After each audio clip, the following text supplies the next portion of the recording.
Ce fut une journée palpitante pour les personnes qui, à Wuhan, sont restées sur place pendant 11 semaines, y compris moi, en faisant un reportage sur la reprise des voyages à minuit.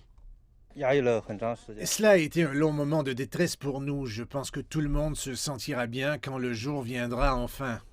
Ce fut aussi une journée de remerciements. Je veux remercier les gens de Wuhan pour tous leurs efforts, en particulier ceux en ligne de front. Ils ont accompli cela pour nous.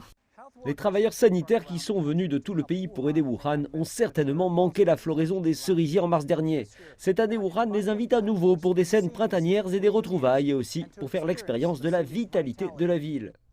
Les commerces essentiels sont restés ouverts même au plus fort de l'épidémie, mais d'autres secteurs de l'économie de Wuhan ont lutté au moins 2 mois de plus que dans d'autres villes chinoises, et la consommation a mis du temps à repartir. Mais au 4e trimestre, cette résilience a permis de débloquer certains secteurs, en particulier les industries fondamentales de Wuhan. Ce que nous avons expérimenté de cette crise est qu'ils ont l'habitude de travailler dans un état d'urgence, dans des situations d'urgence.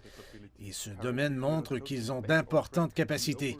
Nous avons dépassé les objectifs que nous avions généralement. Chen Chuan était autrefois vendeur de fruits de mer au marché de Wuhan, lié au cluster du début de l'épidémie de Covid-19.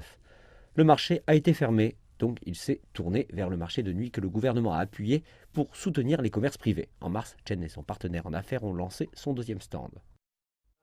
Dès l'ouverture, cela a été au-delà de nos attentes. Des queues tous les jours de 17h à minuit. Jusqu'à présent, je dirais que les conséquences de l'épidémie ici à Wuhan s'estompent. La ville a perdu des vies et enduré de profondes douleurs. 1 an plus tard, les vaccins sont distribués et la normalité est revenue, tout comme l'espoir bien vivant. Les gens de Wuhan ont confiance en leur ville.